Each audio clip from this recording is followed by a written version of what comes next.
All right, everybody. Thanks so much for stopping by another episode of Real Estate Titans, sponsored by Linebolt Media. I'm your host, Greg Fowler, traveling throughout the marketplace, interviewing the top professionals in our field, essentially gathering insight, inspiration, really drives and motivates these top producers above and beyond everybody else in what I'd like to consider a real estate titan.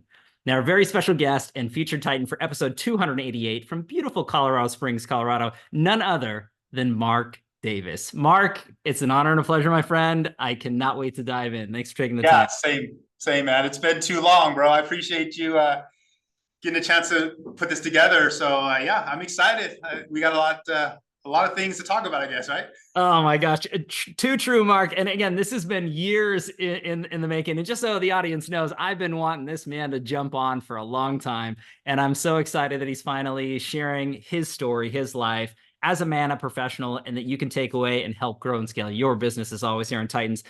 Mark, let's just jump right in because I know we got a lot of ground to cover. You have so much insight and perspective into the real estate field and entrepreneurialism, family life, the whole nine. So let's start with this first question. Who is Mark Davis? Where are you from? What got you into the business? And what is leading you up until today, your progression through your life and career? Let's start there. Origin story. Yeah, origin story. Yeah. So the enigma, right? Like Mark Davis, man, origins. It's crazy. I'm a guy. I'm a normal person. I grew up in California, the Bay Area. I grew up. I used to skateboard down to One Infinite Loop, the Apple World headquarters. Oh, wow. Back then, it was like apricot fields. So we went to the mall like right across the street, and of course, nobody would ever imagine back then like what Silicon Valley would become and all that. Sure. I was not really a technical person. I was not really, although come to find out years later, I'm very interested in technology and computers and all the stuff nowadays with AI and everything else. But back then, I really wasn't. I was more into like I wanted to make money. I was like, I always thought real estate was like the pinnacle of like what I wanted to do or what you could do. It was almost like if you're gonna mess with like a widget, why not have it be something that's expensive, and like back when I was in high school, I'm actually super old now, but back in the day, it was like I envisioned myself being somebody that had like, this is gonna sound cheesy, but like remember those earpieces, those ear things where you talk and I would be up in some sky-rise building, like doing deals, doing real estate. Like that's all my imagination had or allowed me to think about, right? Wow. And fast forward all these years and just like what I'm doing now and just where I've been is pretty remarkable, actually. I don't like to compare myself to people because I think that's a big trap. That's a big problem that people have, is trying to compare themselves to people that they see on TV or on YouTube or something. And 9 out of 10 times it's not really real. And even if it is real, what they had to do to get there and what their life consists of usually is not really what you think. So it's not good to compare yourself to other people. But yeah, well, Mark, I want to jump in there because again, you brought us back to Silicon Valley as a young man and really experiencing life. And you dated yourself there when you were talking, but I love it. I love it, my friend. People need to know the seasonality that's behind that. Sometimes it's hard to tell, but I think it's important for people to really understand what your thoughts were. So at a young age, why real estate? What was it? And I know you mentioned the monetary or the financial sort of standpoint, but what was the catalyst to that? Was there somebody in your life, or was there individuals that you had conversations with, at a young age to say, hey, yeah, real estate is it? Because most of the time it's not young. Usually it's a second career or even a third career. Most people are in their late 40s, early 50s, so obviously at a young age you knew. So what was it? Anything? Yeah, that's a good question. That's a really good question. For me, I didn't have a whole lot of role models around me. I didn't really have like an older person that was like, hey, you'd be really good at this. Let's build you out to go into this career or that career, or even with, school. To me, in my limiting mindset at the time as a child, I was just kind of more like, real estate just seemed like it was like super serious. It was like big real estate, and Mm. owning real estate was like a big deal. And Yeah. I just felt like I want to be a part of that. Mm. I always liked architecture. I'm a very visual, creative person, so I was always into like, wow, look at these things. And this is kind of before a lot of the stuff that's out now, so we didn't really have a lot of the stuff, the visuals and whatnot. So Mm. but it was always, real estate was just always in my mind. Like I knew I had to get in on it. So, fast forward many years or whatever, I got into business about 10 years ago. And, I was coming off of, I was coming off a divorce, no kids, but, sleeping on my buddy's couch and just kind of like trying to look up and be like, what do I do in my life, man? Like, Wow. and I remember thinking like, I had a sense of urgency. Okay. They say that nowadays, that word you hear a lot, especially in sports. Like there's a sense of urgency. We're in the third or fourth quarter, and we're trying to close the game out. Mm-hmm. What are we going to do? How are we going to get this done? And that's how I felt getting into real estate. That was my motivation and my passion. Was I'm kind of getting up there in age. I'm getting older. Mm-hmm. I have like one more shot, one more chance to really make this happen, this dream of mine, right?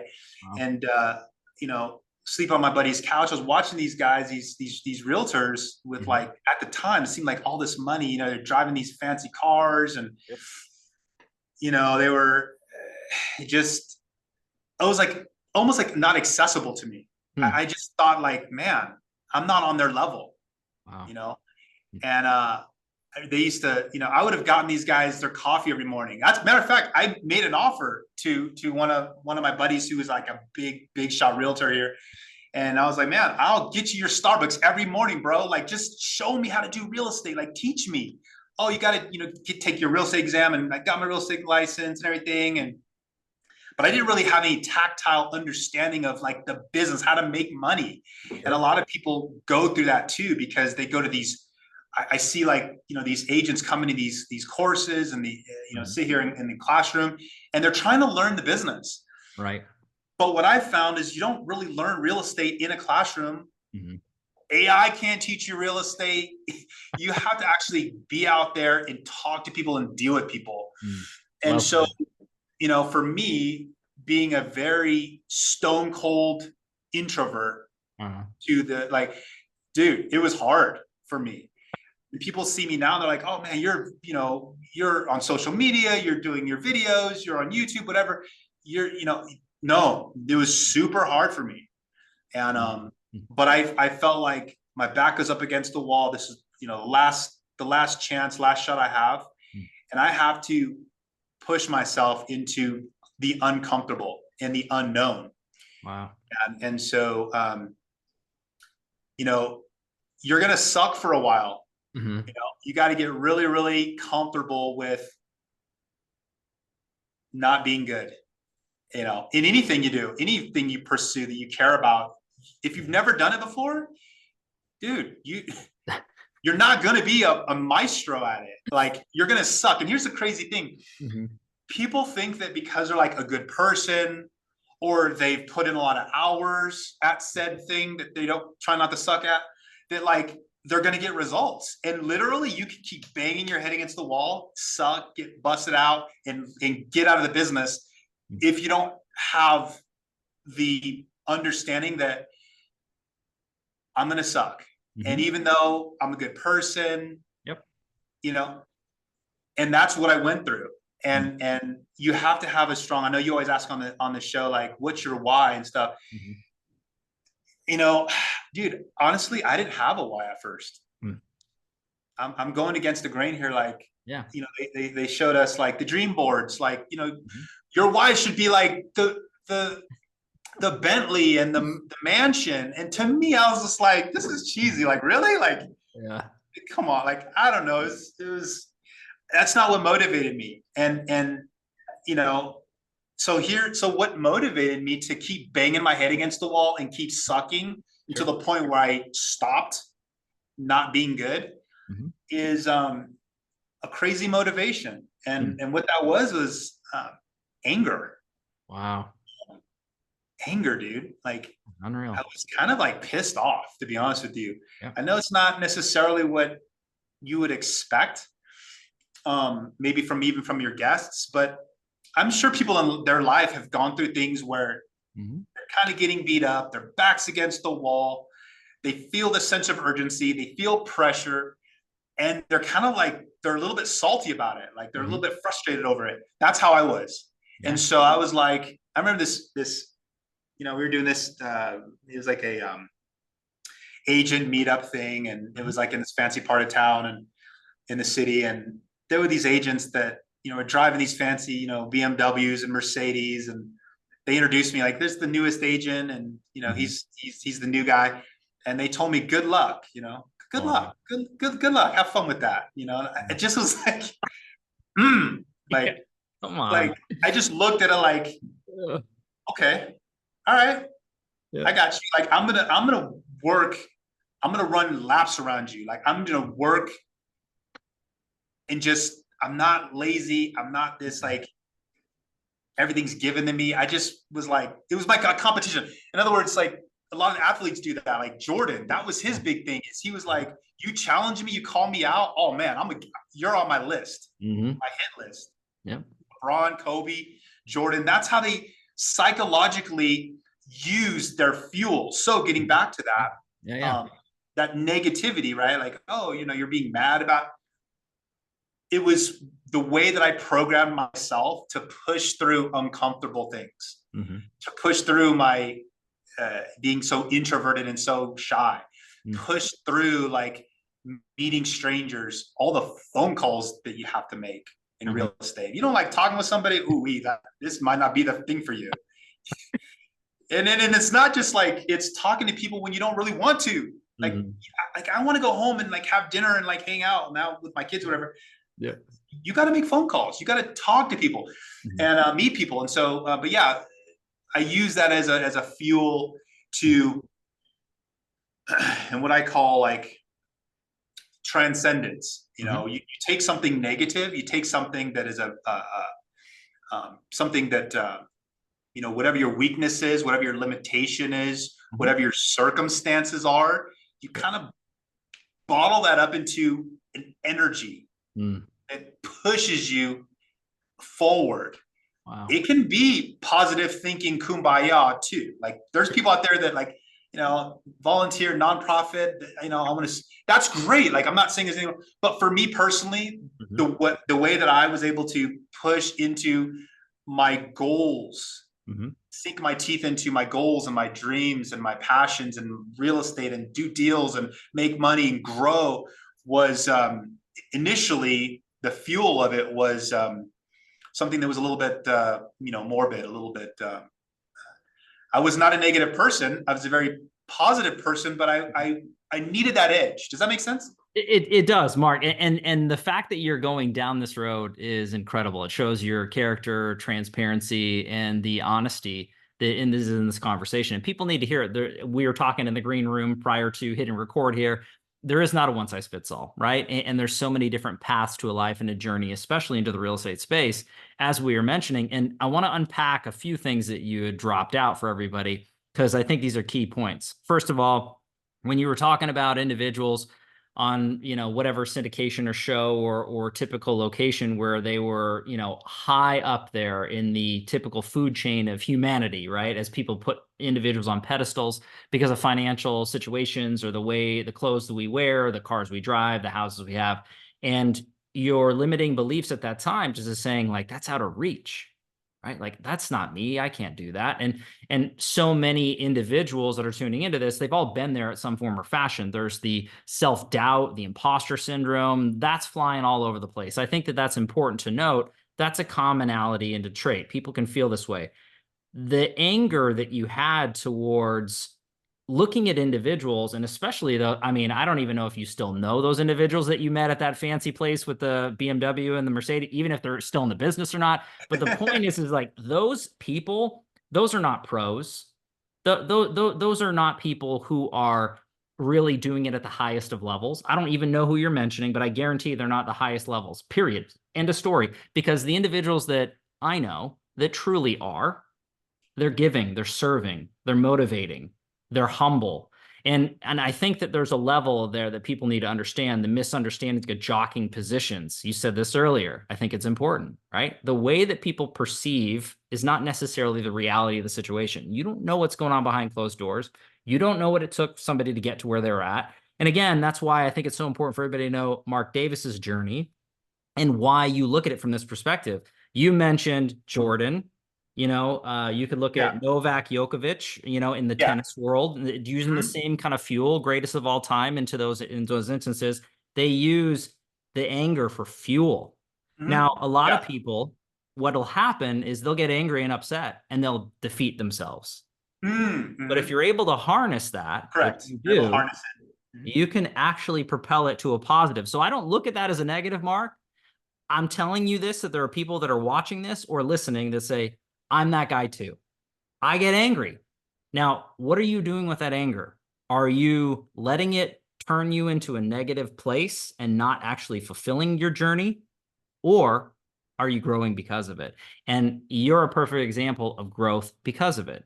And Yeah. I love that you're breaking all this down, Mark. So when you got into the business, and as you mentioned, go along to, I want to know kind of what the timeline looked like. So you got into the business, you were the new kid on the block, right? You were getting any hazing that was there. I'm the angry guy. No. Yeah, but no. I mean, the audience knows, like you're preaching to the choir. I mean, the people that are tuning into this now, they're producers. They understand learning from greatness, succeeding from other successes and failures. This is you're in house right here. Good. So, what was your journey like from that point? Because you've done massive things so far, and there's so much more to go. But take us through kind of your journey and path to today in real estate. Yeah. Yeah. Thank you for teeing that up. So, um, it's great, man.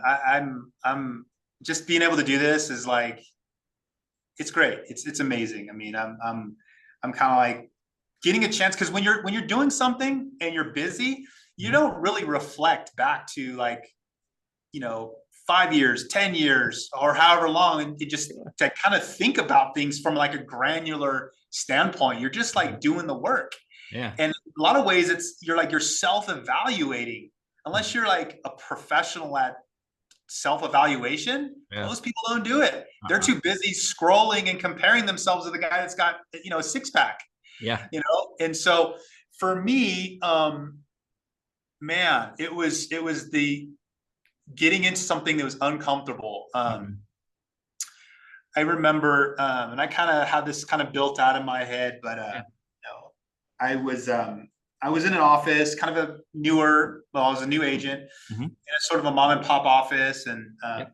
it was a Friday night, and I looked out the window. I had my headset in. I was making phone calls, and I looked out, and it was my piece of shit 1993 Nissan Infiniti, Sure. uh, gold Hmm. color, in the parking lot next to the First Bank. This was off of Union, Wow. and I was like looking at that car, like that's just me. And I had no Mhm. prospects. Mhm. Told you I was sleeping on my buddy's couch. Yeah. Everyone was going out to party on Friday night, take their ladies out, go, husband and wife thing, go Yeah. hang out, go with the boys, to go whatever, have fun, do whatever you want to. And all I had was that freaking Nissan Infiniti, Mm. and like no prospects. And I remember that because I thought to myself, Mm. all right, dude, this is it. This is ground zero for you. Mm. You're going to build this out right now. Mhm. And so the next morning, I drove back, and Mhm. I was the very first one in the office. By then I had a key, which is cool. They should have never gave me a key to a real estate office. I was like, no limits. Now it's like, I got nobody stopping me, telling me anything. I could just do business, right? I Do love it. real estate. Yeah. And I did the thing that I knew how to do. Mhm. And I was on the phones. Mhm. And the big dog of the office at that time, Mhm. he came in. He's the second guy in the office. Saturday morning.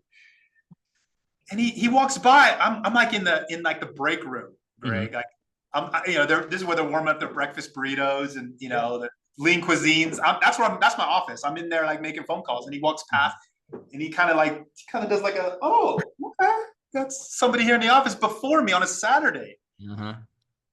And long and short, he was the guy that gave me 3 sheets of leads. Wow. phone numbers, names, and might have been email, might have been an address. But he's like, all right, you sound all right on the phone. Call these people, you know, book some appointments. I'm like, okay. So with the ruler, you know, and a little LM, CB, APT, you all know what that means. Yeah. Message, voicemail, callback, appointment, right? And I started making appointments because I was like, I know where I've been, and I know that that's not where I want to be. I don't necessarily have a dream board as far as like the mansions and the yachts, but I knew that, hey, I'm doing real estate. I'm a licensed realtor, and what I learned from those early years is when you come in contact with people, they want to feel like they can trust you and you're a real person. When you come across you know too much, you're too much of a big shot, people can't relate to that. Do you know that people can relate more to your weaknesses, what your perceived weaknesses are, than your strengths? When you see the big shot with the big car and all they're thinking is there's this big shot realtor and I don't trust it. You know, they're like this. You come across like somebody that's relatable and, you know, hey, I might not have all the answers, but no one's going to work harder than me. I'm going to return your calls. If there's something I don't know, I'll tell you I don't know it, but I'll find out for you. It sounds kind of cheesy, but that's actually what I did to start. And believe me, my very first listing appointment, I never done a listing. I didn't even own a house at the time. And that was a big mental thing for me too. Like I was like, dude, I'm telling these people like what to do with their freaking nest egg in their real estate. And I don't even own, at the time, I didn't even own a home. So it was like a big mental block for me. I was like, should I really be doing this? Like, it was weird. I just felt like, man, I'm like kind of like an imposter syndrome, you know? And, but the one thing was, is I had good intentions. I was not trying to hurt anybody. I was actually trying to help people. And so people could sense that in me. And one of my very first clients, you know, they trusted me to sell their house. I went ahead and listed their house, sold their house, had success. Then they needed to buy a house. So then they used me as a realtor to help them buy the house. Then they're like, you know what? My son, he's about your age. He wants to buy a house. So then lo and behold, then now he's buying a house. Oh, you know what? Mark, we didn't tell you. We have another son. He wants to buy a house too. And we're going to, and the deals I've done now, the hundreds of deals, the millions of dollars I've made in real estate commissions, you know, $100 million in real estate transactions, you know, I'm not comparing myself to, you know, Ryan Serhant, which is, you know, one of your featured titans, right? Like, but it's all good because, you know, I like Ryan Serhant. I think he's dope, you know. Ryan Pineda, those guys, I follow all those guys, you know, and people follow me actually too, which is actually very beautiful. You know, I'm like in the middle. I know enough now to know how to teach people real estate. And then I also never, ever, the cup's never empty. I always want to, or the cup's never full. I always want to learn. So I think so, but anyway, like I said, for me, getting into the business, being a stone cold introvert, that's, you know, quote me on that. That's my saying, you know, and I love it because in this business, there's a lot of extroverted people. Oh yeah. And you know, it's like, you know, I'm this, you know, I'm the man, you know. And for me, I was scared of everything. Dude, I was freaking scared of everything, bro. I was like, Mark, I got to ask you this, not to interrupt, but I think this is a key point for everybody to take away too. Again, following your path and your journey into real estate and the success and the greatness that's there and will continue, but you calling yourself a stone cold introvert, which I love, by the way, a fellow introvert myself, you know, it really connects that way. But I think that when you're mentioning it, how did you personally overcome or at least deal with that? Because you're everywhere. Like you mentioned, your YouTube channel, all over social media, you're talking to people all day long, clients all over the place, helping thousands of families. So what does that look like? How did you overcome that or push yourself past that point? Right. That's kind of a complex question because, you know, as introverts, you know, we're kind of, there's a little bit to us, you know, we're processing all the time, you know, and long and short, for anybody that doesn't know this by now, introvert versus an extrovert, long and short, there's varieties and versions. There's also different ways to analyze personalities. And you should not limit yourself to just, oh, I'm an introvert, so therefore I can't do these things. Right. None of that either, right? Mm-hmm. But like basically it just means that like you get your energy, typically, generally speaking, from sort of being by yourself, mm-hmm. or with a small group, or maybe even definitely with like your family. That's when you recharge. I spend my energy out in the public, out meeting and greeting and shaking hands and kissing babies and doing all. That's what I burn energy doing that. That takes energy out of me. Yep. Versus an extrovert, that's where they need to be around people. If they're by themselves, they're like getting depressed. They're like, no bueno. Like, I need to be out. Come with me, follow me, like drive with me to the bank. Let me go. Come with me to the bar. Like, I need people around me. If you have an entourage, you're an extrovert. Mm-hmm. If do not have an entourage, you don't need one. You just rolling. You're an introvert. You're somebody that. So long and short, with agents, the majority, I would say 70-30, mm-hmm. are extroverted people. So, but one of the things that I stumbled across a lot earlier, dude, like back in my childhood, mm-hmm. And it came full circle, which is a very beautiful thing. Sure. Was I'll just, spoiler alert, I'll just throw it out there, even when I'm trying to build it. I'm just gonna let it go. It's the hero's journey. Mm. And anybody that knows me knows that I'm a huge movie buff, right? Like I love movies. Yeah. But I didn't really know why I like movies so much. When we were kids, we just got like dropped off in the house. Our parents would go work and we'd just be at home chilling. Yep. Like young. And so we only had like 4 channels. So the stuff that I would watch was like corny stuff on TV, like Cheers, and like Three's Company, mm-hmm. and these sitcoms. But one of the things about these sitcoms I noticed, they all had a jingle. Mm-hmm. There's like a song that would come on, and I'd be in the kitchen, and then I'd hear that song, mm-hmm. Come on, knock on my door, mm-hmm. or the Cheers, and I could sing them all because I have them all memorized, right? Good. Even now, right? Like corny, so. But there was this, and so it signified that there's this show that that you have some history with, these characters about to come on. There's this, mm-hmm. and it's called, now we call it pre-roll. Mm. Because when you have your your little YouTube channel, you have like a little video before the content comes on, like what mm-hmm. you're doing, and it's like the sizzle reel. Yeah. So that's that. So now we're focused on, we're thinking about pre-roll, and it has music. And it becomes sort of like your signature of like your personality. And you're going to tell the viewer in 20 seconds or less what this thing's about. Yeah. So anyway, I said before, I didn't have a lot of role models. I didn't have a lot of people that I watched and followed and looked up to. Sure. And so the people that I followed and watched and looked up to were actually kind of like people on TV and people in sports, like, I watched, Michael Jordan like every day.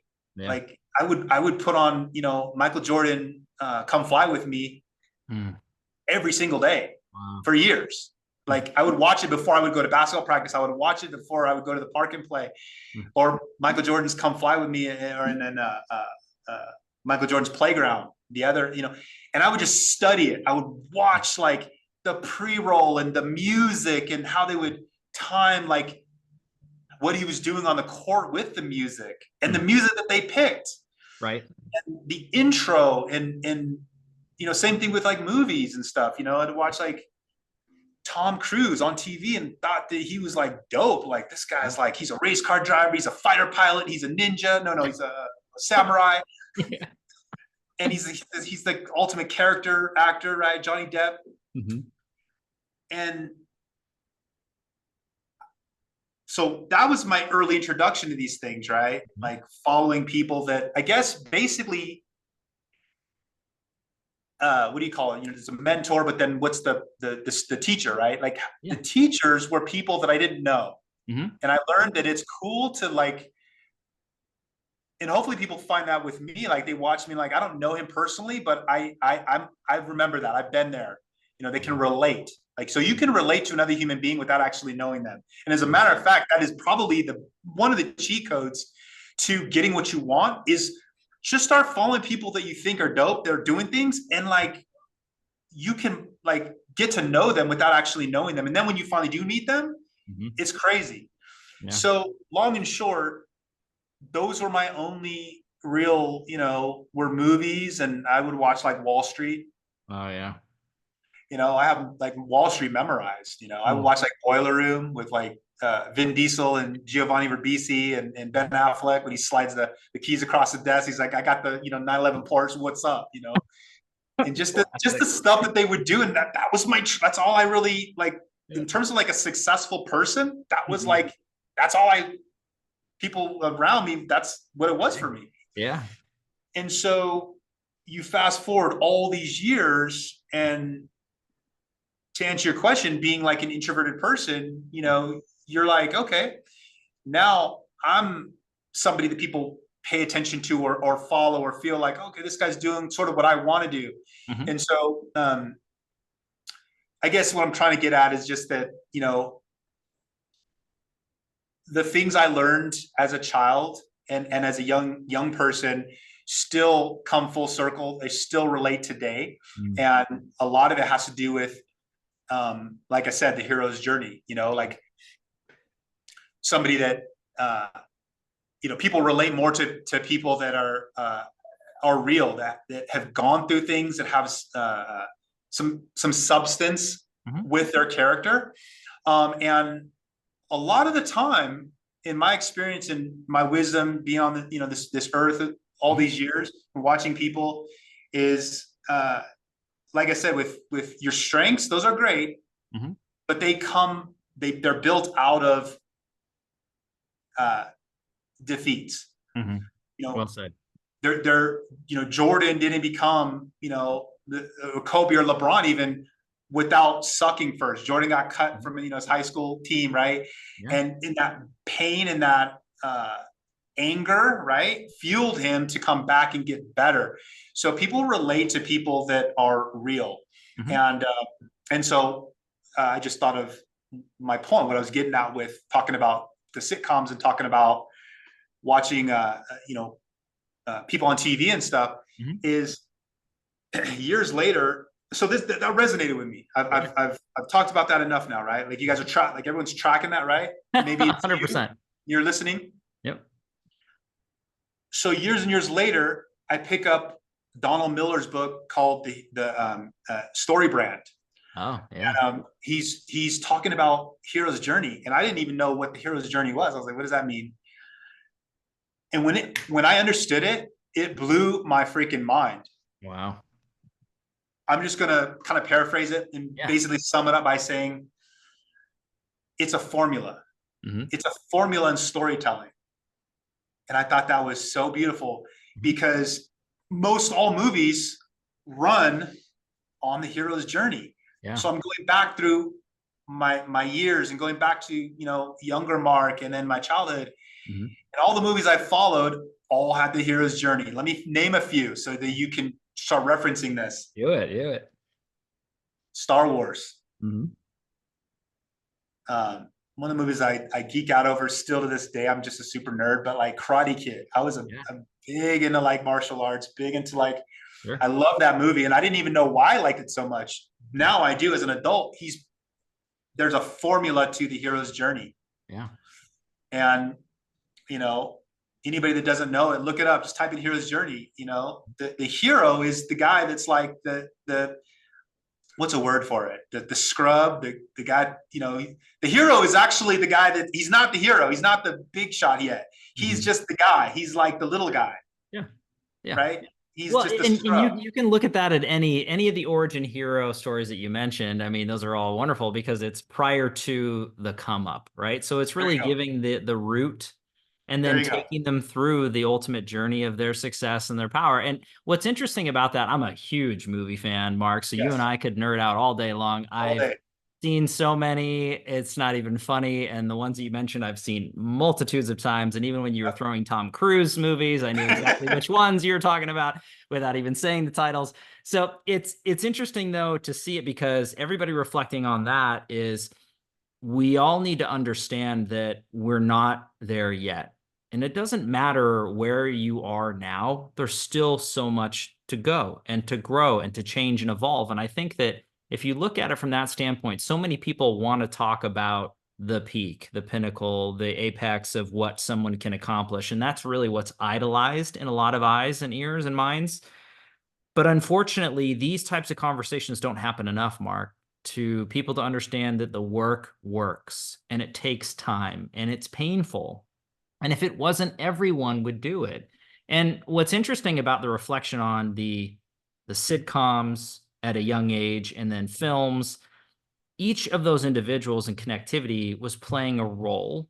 And I think that we all can connect with certain roles or stories, and not every character is for everybody. I mean, Right. you mentioned a couple sitcoms. I mean, a lot of people would resonate with Friends, if it's one of those things like you hear that jingle, you know exactly what it is. Yeah. Everybody's got a favorite friend. That was my So third reference. I think that sort of standpoint connects. Now, take it into the real life and real perspective of how you accomplish the going out there amongst your true nature, which is your energy is forced inside with you, with your family, close circles, and you're drained outside of that, right? You're giving and not receiving as an introvert.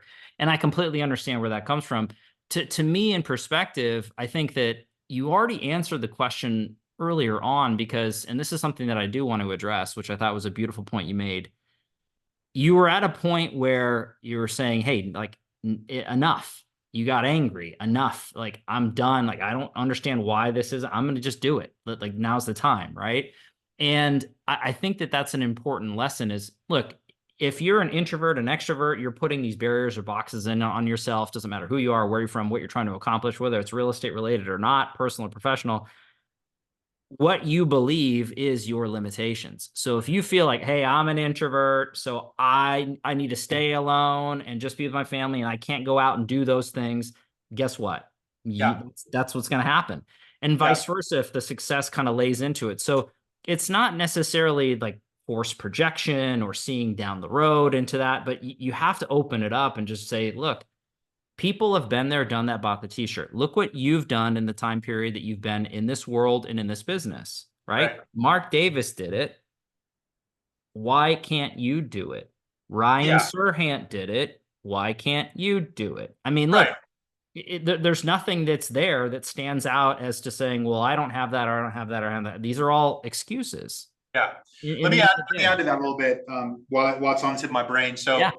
So, one of the things I find fascinating is the process of learning and application, right? They say that like how they evaluate things these days is not like purely on knowledge or what have you, but it's actually based on how fast can you implement, Mm. how quick can you bring something to market. It's not so because we're so fast now, like just with the way that our world works. Yeah. And that's the new way of evaluating like whether something's super valuable is how fast can it be like implemented or whatnot. Right. And so I think that's really fascinating, like when you're dealing with data and you're dealing with experiences for somebody that's it doesn't become real until there's an emotion assigned to it, right? In other words, I can tell somebody go do this and you'll get this result, and that's not how it works with anybody, including myself. Yeah. And including training agents or agents that are getting into the business or even agents that are scaling up to the next level. What you're reading or whatnot, it's some information. It's like maybe 20%, but in actuality, where the magic happens is doing it and sucking and getting your ass kicked like, more than once. Yep. Until you feel an emotion behind it. Then it becomes real in your brain. Because remember, you got the technical side of your brain, but you also have the creative, artistic side. And what's insane is the mind knows when you're tricking it. The mind knows when you're not being real. If you're like, oh, you know what? I'm just going to read these mantras on my bathroom, mirror. Yeah. I am great. People like me. I'm a great person. I'm a winner. Like your mind knows it's not real. You know why it's not real? Because it's theory and it's data. It's not emotion. Wow. When you approach a girl and you're trying to ask her for a number and she rejects you, you feeling that. Yeah. Yeah. You're like, oh, that didn't feel good. Yeah. Yeah. Or when you are like nervous to go approach somebody of the opposite sex, right? Let's say, in my analogy here. Yeah. And this girl's amazing. She's beautiful, but everything, like, I have to just talk to her. Like, let's just get this over with. And she doesn't blow you off and she gives you your number and you're like on cloud nine, like that feeling, that's an emotion. Guess what? Now it's real in your mind. Wow. When you make a sale, when you make money, and you feel what that's like to not just make money, but to help somebody. It was like, no, they're arguing with the whole time. Like, no, this can't get done. This is too good to take too long. I can't afford it. I can't, whatever it is. And you're just like, no, bro, like I've done this before. Trust me. And you have success and then you make money too. It's a feeling that you have. Wow. Okay. Now this is where it gets interesting. Yeah. Yeah. You're doing it you're doing it repeatedly. The repetition of it is really what makes it interesting. Because now, or anybody that's doing things at a higher level than a novice or an entry level that have the 10,000 plus hours of doing that said thing. Sure. Now it's treating everybody like they're your first and only client, and not glazing over it like, yeah, I'm a big shot. I know everything. It's like, that's the reason I still take like handwritten notes. I have people come to my office and I literally like write stuff down. Not because I can't, not because I already like know that he wants this and she wants that and they want this time frame and this is their budget. Not like I already know that, but it's because I want them to feel like, you know what, he's paying attention to me. He's writing down notes. I'm giving them respect. So whether you're Ryan Serhant or whether you're, Mark Davis or whether you're anybody else, Greg Fowler, you're doing things for a reason. We're taking things seriously. I'm analyzing the business every single day, all day. How can I get better? What can I do? What do I suck at? What do I need to improve on? What do I need to challenge myself with? And so, am I getting off topic? No. This is really good. I think this is going down the road in the vein for the audience to really know what it takes. If you are wanting to hit certain milestones into your life and into your career, it takes time doing the right actions consistently over periods of time, mostly longer periods of time. You'll start to see this happen. It's kind of like a bell curve, right? I mean, it just doesn't seem like anything's going and you just keep doing the same things, but you know that you're doing the right things, that at some point it is going to compound. And it's a good investment, same principle monetarily, it's a good investment as to yourself. And this is an interesting topic, Mark, and I want to dive into this because I know you know it well. Looking at it from that standpoint, true pinnacle professionals, they go through that time in their life where there was hunger, determination, consistency, doing what it takes to get what they need and want into the goals into their life. And then they get there. There's plateauing that can happen. Obviously, ego can take over. And then again, you treat people differently if that's the case. But what are your perspectives into thought to stay hungry, to stay motivated, right? Great question. I think that's important for everybody tuning in. What are your thoughts? 100%, man. Great question. I mentioned earlier about, my earlier beginnings and just think of it in your mind. If you're an analogy person like me, where you see pictures in your mind, just imagine like a rocket ship taking off. You need to have those boosters on that ship to get it up into orbit, right? Like there needs to be something that's a thrust. Even when the plane takes off, it needs to have a crazy amount of power and thrust to get that heavy machine into the air to where it can glide, right? It's a different strategy. Guys getting off the blocks, you just watch the Olympics, running the 100. Yep. They're running a certain way, a strategy coming off the blocks versus mid race, your stride versus the end when you're lunging forward, right? So it's the same thing with like your career. As you're asking me like, okay, so your thrust initially was, okay, I have this sense of urgency. I'm bringing my passion and energy, and I start getting these wins, and I start seeing these wins over and over and over and over again. Mm. It solidifies in your mind, yeah, you're successful. Yep. I have hundreds of people that will agree with me. Yep. And that's that becomes beautiful.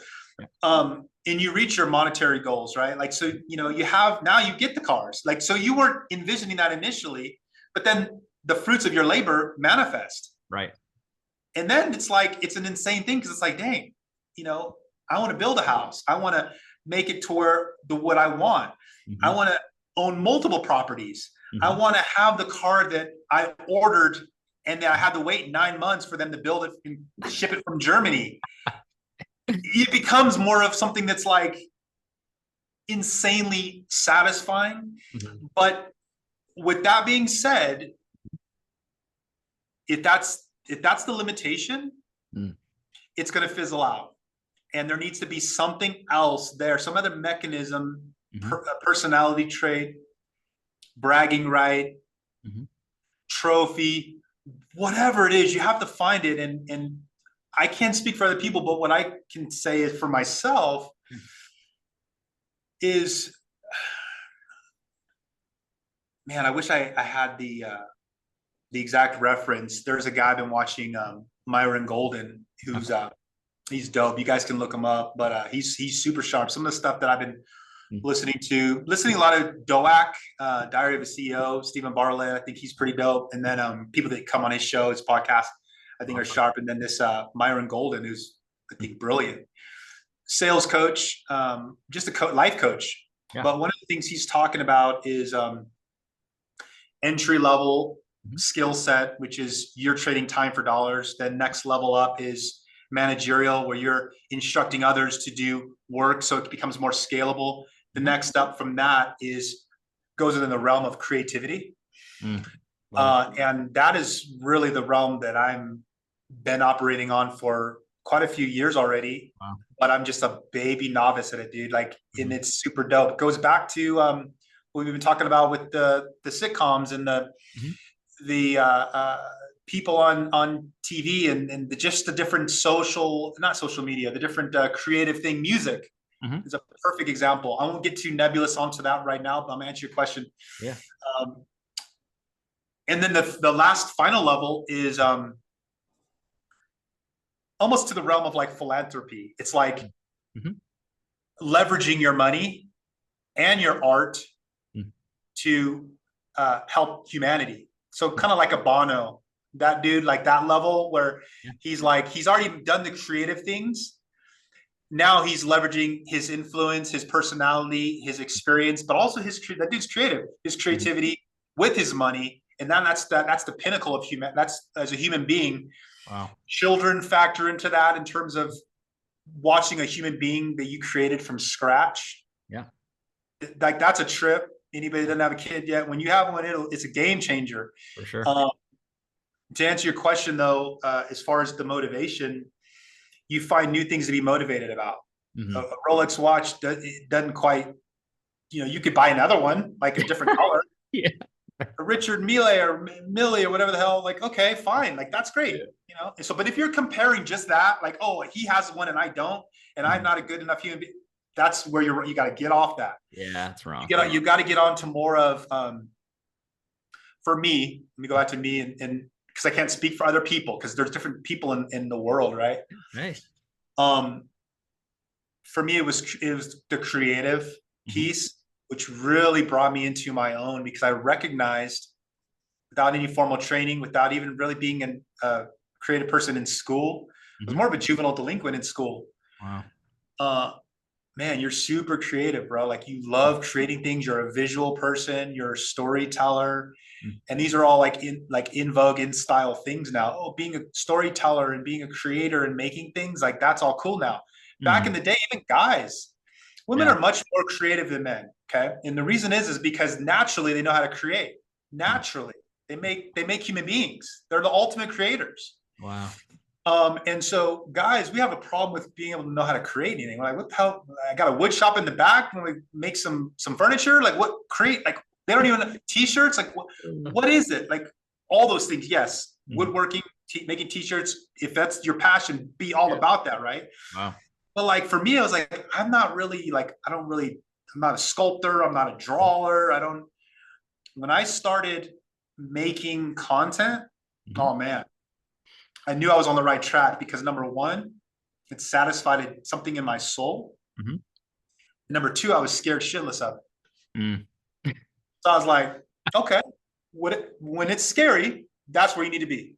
Well said. Well, Mark, when you're basing that off of, there's so many beautiful notes into there, and we're going deep on this episode, everybody. If you can't feel that energy, this is the way it should be. I wish every episode was like this because it's true in nature for people to really think past, the normal thoughts or where things can go. And if you're not having conversations like this regularly, you need to get around some good people like Mark. I can't stress that enough. And I want to rewind back to what you were saying about following individuals, tuning into them on social platforms and connecting.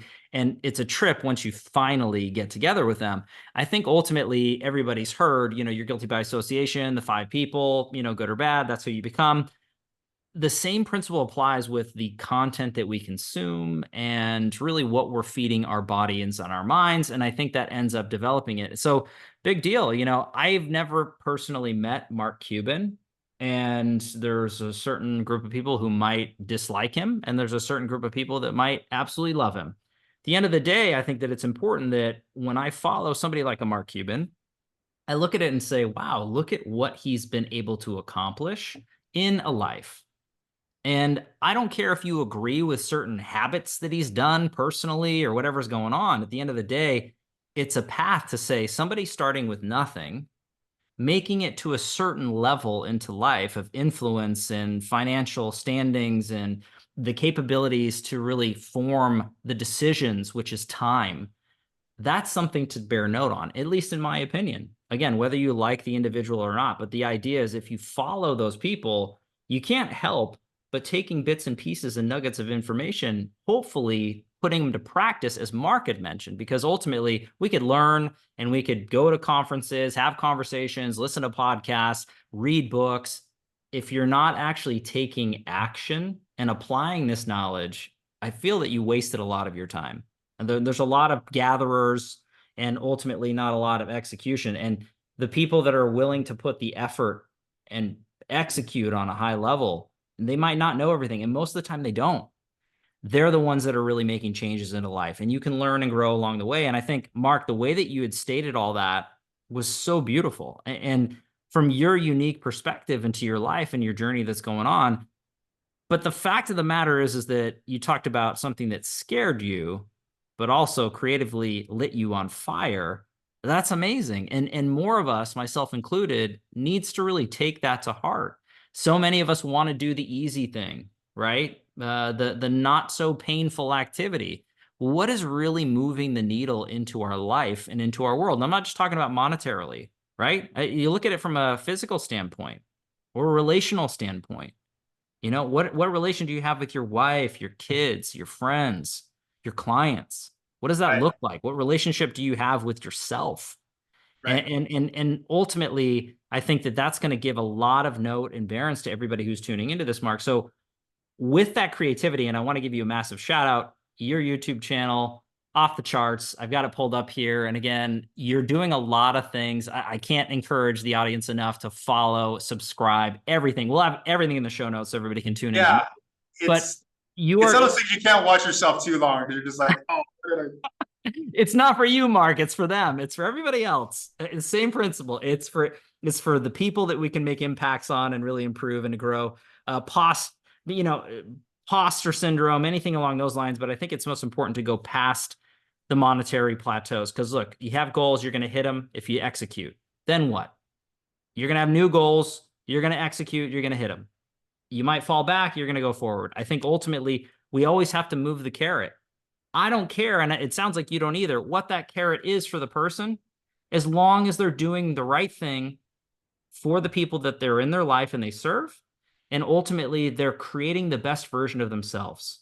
yeah, They're evolving, right? The Mark that was 10 years ago is not the same man that we're talking to today, period. right. Yeah, No, exactly. the There's a lot version. of carrots. Yeah, there's a lot of carrots that are hiding in there. But also don't be misled and beat yourself up too much when it comes to evaluating sort of where you are. And it's okay if like I don't have every thing figured out, I don't either. But what I've trained myself to do is when I know that when something I'm halfway interested in has a fear factor attached to it, mainly because you don't know something, that's when I'm like, okay, this is something that I need to learn. Because see, that's the whole thing with your mindset, with people's mindsets. The human brain is super powerful, man. It's like it's a universe, and what it's designed to do, number one, is protect you. It's a survival mechanism. In a car, you have a default speed limit. It does that because it doesn't want you to go further than that, because it's trying to, so with human beings, same thing. We have a default setting, and usually the older you get and the more out of shape you get, your default setting starts kind of going down, like in the reverse of what you want. You're not that hungry 21-year-old that you were before. Sure. So you have to understand that, okay, the reason that there's a hesitancy, anxiety, apprehension, fear, self-doubt, any of those things is just simply because of one overall theme. You don't know something. And if you don't know it at all, you don't know it very much. You don't know it very well. You're not proficient at it. That's it. If you unlock that, on the other side of fear, I think Will Smith was saying that, like whatever you want, wildest imagination is on the other side of fear, right? That dude is a dude that's like good at he's just freaking good at everything. Whether you like him or not, I don't care. It doesn't matter. The human being is just talented at like everything. Yeah. Why? And I analyze that. Like, why? Well, because he doesn't feel fear. And when he does, he has an ample response to it. That's another thing I want to get across. Dude, it's freaking, that's what you want. You want to push yourself into areas of being uncomfortable because you don't know something. That's the only way that you're going to grow and learn, right? And so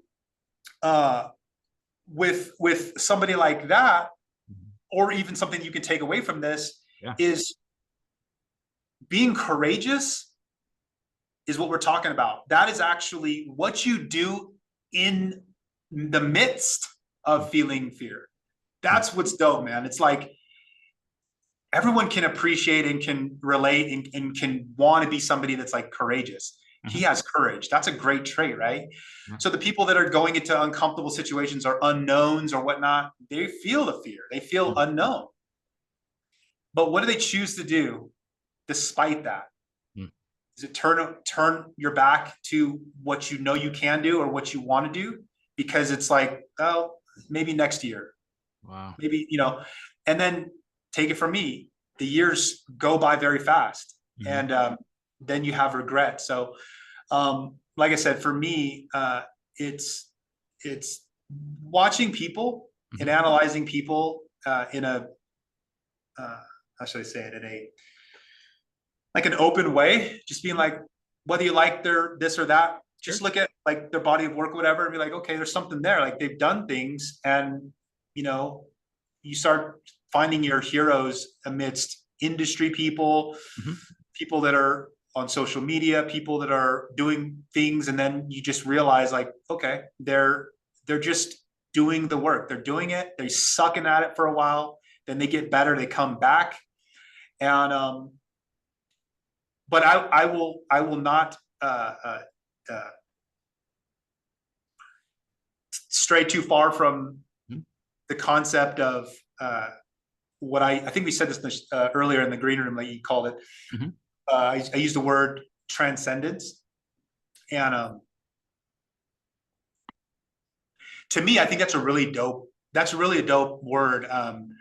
That's a real powerful concept. And we'll use music for as an example. Love it. Some of these, like the musicians throughout history, like went through this, basically anybody that's an artistic person, that includes musicians, authors, anybody that's basically making something is a creator. And I think there's a lot of power in that. Sure. And so one of my favorite movie references, and I know you've seen this one, where I just watched a documentary about this dude the other day, Johnny Cash, and he's being interviewed, and he's like, play for me, Mm-hmm. he's playing, and the guy's like, stop, stop, stop. Is this all you got for me today? He's like, well, yeah, me and my band, we've been working on this song. Like, unless you got anything else, I got at 12 o'clock. It's just like, wait, what? I'm here to perform for you. This is our best stuff. He's like, if this is all you got, it's already been played out. This is not original, and he's about to turn his back, and he pauses, and he's like, well, I've been working on this one song when I was in the Navy, or I think it's Navy, Air Force, military, about some sad stuff, sad things in my life, some things that were not necessarily, happy or whatever. Yeah. And he just starts playing it. And something comes out of him, and that person recognizes that unique power. And a lot of times it comes off of fear, loss, defeat. He changes it. Yeah. It's still powerful, but it's how you use it. And then it becomes lyrics to a song. And then that song moves people. That's why people always like, I love this artist, because I remember when that song first came on, and I was driving in my car after a breakup, and that song came on, and I'll always be framed in that reference in that moment in time. That's what music has, that power to do that. Yeah. Most great artists, musicians, they're coming from a place of anger, defeat, loss, tragedy, depression, something that's negative, and they transcend it into something powerful. Sure. And that right there, my friend, that's what it's about. It's about chasing that. It's about chasing the what you think are your weaknesses and turning them into your strengths. And the only way you can do that is to face them. Yeah. But Mark, as you're going down this line, I know that so many individuals that are tuning in, they're saying, wow, he's right into this instance. And think about the individuals that you're connecting with personally, anybody who's tuning in here. It is a personal story. It is a personal journey, right? And it's not all sunshine and roses. And to Mark's point, some of the darkest days end up being some of the biggest messages for people to connect with. And again, it's authentic to them. I think authenticity is crucial. And I think being vulnerable and humble enough to share that is really impactful. And I also look at it from non-conforming, because there's so many conformists. And look, hey, to each their own. If you want to walk like a duck, talk like a duck.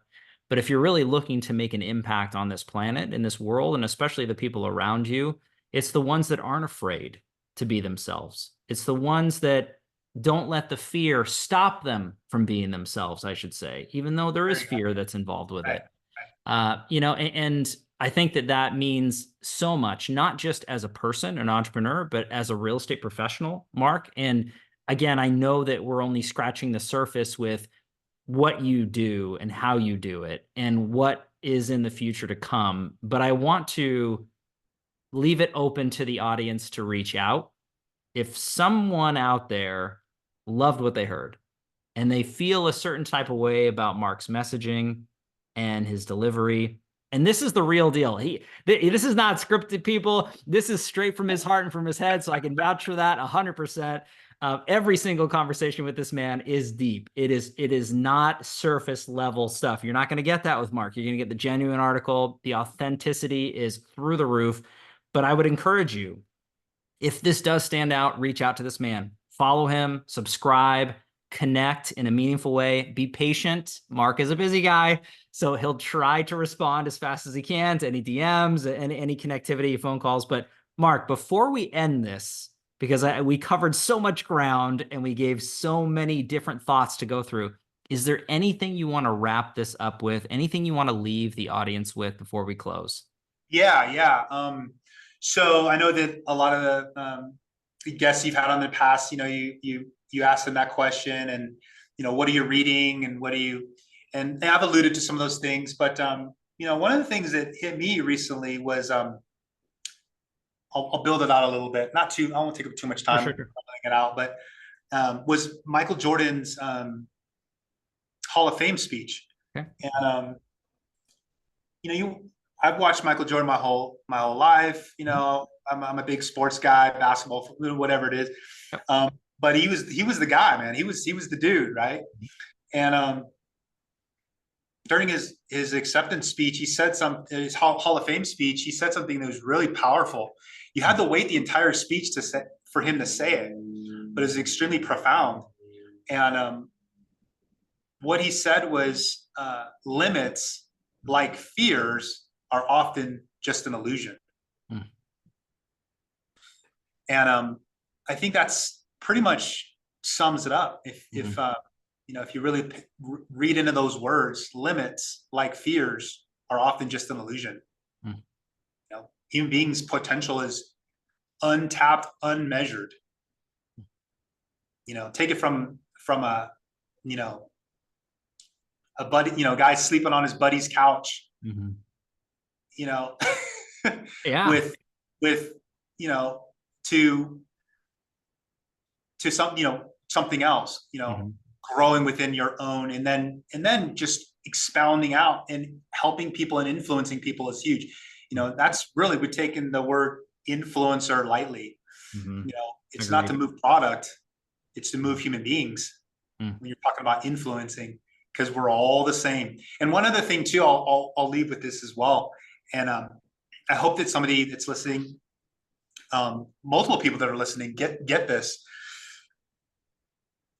We all have our strengths and our weaknesses. We all have our strengths and our weaknesses, right? And for a long time, that was really perplexing to me, because I would look at these people and be like, they got everything together. The guy with the 6-pack abs, or the guy over here with all this money, or, this person over here that's just so cool and so popular. Mm-hmm. Like, what about me? Like, where do I fit in? In actuality, everybody's strengths, the rich guy, the guy with the good freaking body, the popular, they all have equally great weakness as well. There's a duality there. Isn't that fascinating? Yeah. So believe me, when you see that dude that's got everything together, trust me, that dude has got a lot of stuff that he's not good at too. Right? Yeah. And he's probably working on it, and that's great. But understand that people, are very complex. Mm-hmm. And it's a great skill to learn how to understand people first before you listen to people first, understand people before you seek to be understood. Mm. That's super key.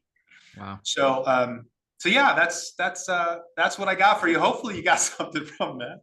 Mark, I can't thank you enough, my friend. I mean, that was a killer episode. And again, just the way that you were able to articulate your words and go down these journeys and share the stories and the true advice and authenticity, huge stuff. I know that it connected with me. It does with the audience as well. So thanks again, my friend, for taking the time and for doing this. It was a pleasure. Thoroughly enjoyed it, man. Awesome. And everybody, as always, thank you for your time and attention, your love and support. If you like what we're doing with Real Estate Titans, don't forget to like and subscribe. You do know what to do at this point, but I got to say it anyway. And our sponsor, Lion Bolt Media, I have to give them a quick shout out. If you are in the real estate business and you're looking to grow and scale that with leading edge digital marketing, visit lionboltmedia.com for more information. Now, we're live here on Real Estate Titans every Tuesday afternoon, a different Titan, a different location. We'll catch everybody in the next live episode of Real Estate Titans. Take care. Thanks, Mark.